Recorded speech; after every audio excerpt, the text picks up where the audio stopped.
നിങ്ങൾ രാത്രി ആകാശത്തിൽ കാണുന്ന വെളുത്ത ഏയാവ് ഉണ്ടല്ലോ, അവരാണ് ചന്ദ്രദേവൻ.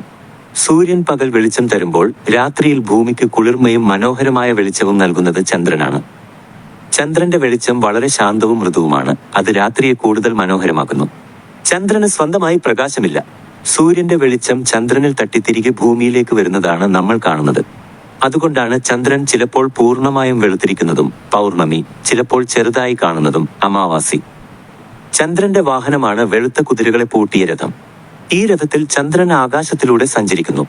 അദ്ദേഹത്തിന് രാത്രിയുടെയും സസ്യങ്ങളുടെയും അധിപൻ എന്ന സ്ഥാനമുണ്ട്. ചന്ദ്രന് ഒരുപാട് പേരുകളുണ്ട്. ഇന്ദു, സോമൻ, നിശാകരൻ, ശശാങ്കൻ എന്നെല്ലാം അദ്ദേഹത്തെ വിളിക്കാറുണ്ട്. ഓരോ പേരിനും അതിൻ്റെതായ ഭംഗിയുണ്ട്. ചന്ദ്രൻ അത്രി മഹർഷിയുടെയും അനസൂയ ദേവിയുടെയും മകനാണ് എന്നാണ് വിശ്വാസം. അദ്ദേഹം വളരെ സൗന്ദര്യമുള്ളവനും ശാന്തനുമായിരുന്നു. ചന്ദ്രന് 27 ഭാര്യമാരുണ്ടായിരുന്നു. അവരെല്ലാം ദക്ഷ പ്രജാപതിയുടെ പെൺമക്കളും 27 നക്ഷത്രങ്ങളുമാണ്. ചന്ദ്രൻ ഈ എല്ലാ ഭാര്യമാരെയും ഒരുപോലെ സ്നേഹിക്കണം എന്നായിരുന്നു ദക്ഷന്റെ ആഗ്രഹം. എന്നാൽ ചന്ദ്രന് രോഹിണി എന്ന ഭാര്യയോടായിരുന്നു കൂടുതൽ ഇഷ്ടം. ഇത് മറ്റുള്ള ഭാര്യമാർക്ക് വിഷമമുണ്ടാക്കി. അവർ തങ്ങളുടെ അച്ഛനായ ദക്ഷനോട് പരാതി പറഞ്ഞു. ദക്ഷന് ഇത് കേട്ടപ്പോൾ ദേഷ്യം വന്നു. അദ്ദേഹം ചന്ദ്രനെ ശപിച്ചു, നിന്റെ വെളിച്ചം കുറഞ്ഞു കുറഞ്ഞു വന്ന് ഇല്ലാതാകട്ടെ എന്ന്. ദക്ഷന്റെ ശാപം കാരണം ചന്ദ്രന്റെ വെളിച്ചം പതിയെ പതിയെ കുറയാൻ തുടങ്ങി.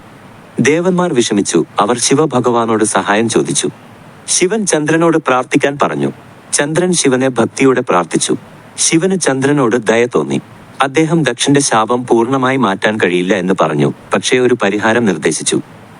ചന്ദ്രൻ 15 ദിവസം വെളിച്ചം കുറഞ്ഞ് ചെറുതാവുകയും കൃഷ്ണപക്ഷം അടുത്ത 15 ദിവസം വീണ്ടും വെളിച്ചം കൂടി വലുതാവുകയും ചെയ്യും, ശുക്ലപക്ഷം.